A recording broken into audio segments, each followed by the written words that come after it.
There's a kind of feeling that lingers after some phone calls, and it's not always obvious why. Everything sounds normal while you're on the call. You talk about what you've been doing, what they have been doing, the usual back and forth.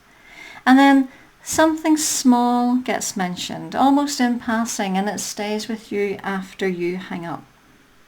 That happened to me recently. I'd been away for a couple of nights over Easter, and when I got back, I called home like I always do. We were just chatting about the trip at first, nothing out of the ordinary, and then my mum mentioned that their heating had broken on Friday evening. It was already a public holiday, and by the time it stopped working, there was no one they knew available to fix it. The earliest it could be sorted was Wednesday. She said they were cold. In a way that was very matter of fact. She was sitting in the snug using an electric back warmer, doing what she could to stay warm. I could picture it all straight away. The house, the room where she'd be sitting, and from where I was it suddenly felt very, very far away. So I did what you do. I started offering suggestions. I said they could go to a hotel for a couple of nights, or sit in with the neighbours during the day, or stay with my aunt, or even go down to my sister's. Each one felt reasonable as I said it. Each one felt like it might help.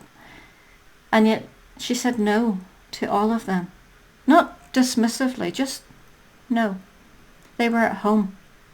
And to her, staying there felt better than going somewhere else, even if it was cold.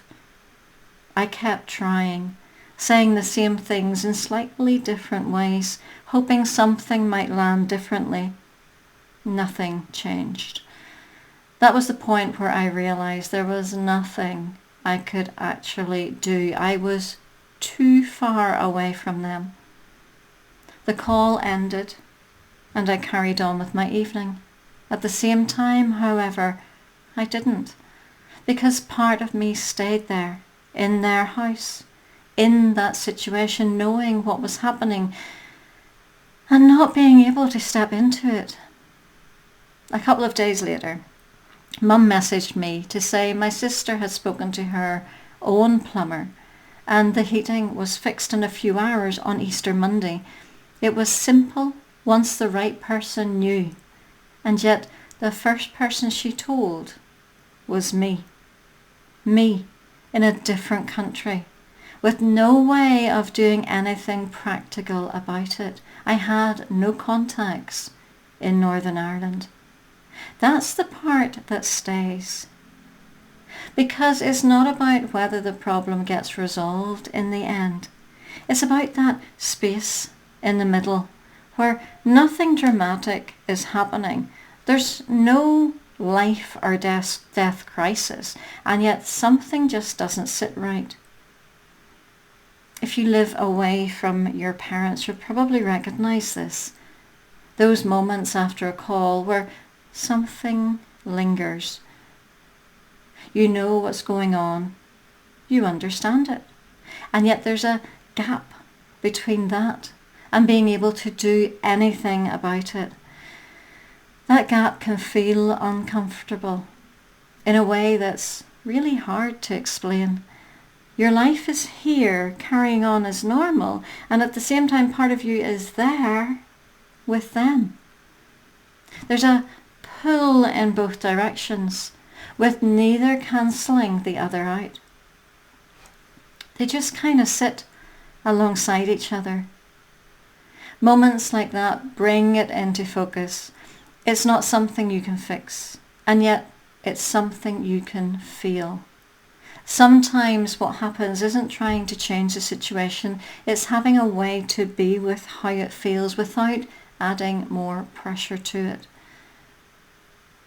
That's where something like developing greater self-compassion towards yourself can actually make a big difference, just in how you hold those moments internally.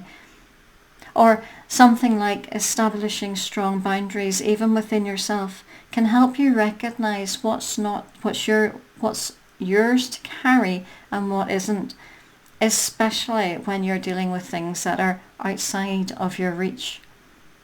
These moments don't usually come with any kind of warning. They simply show up in the middle of ordinary conversations, in something said casually, and then they stay with you. I suspect that if you think about it even just for a little while, you'll probably recognize something similar in your own life. The call that ended, and yet something didn't quite leave with it.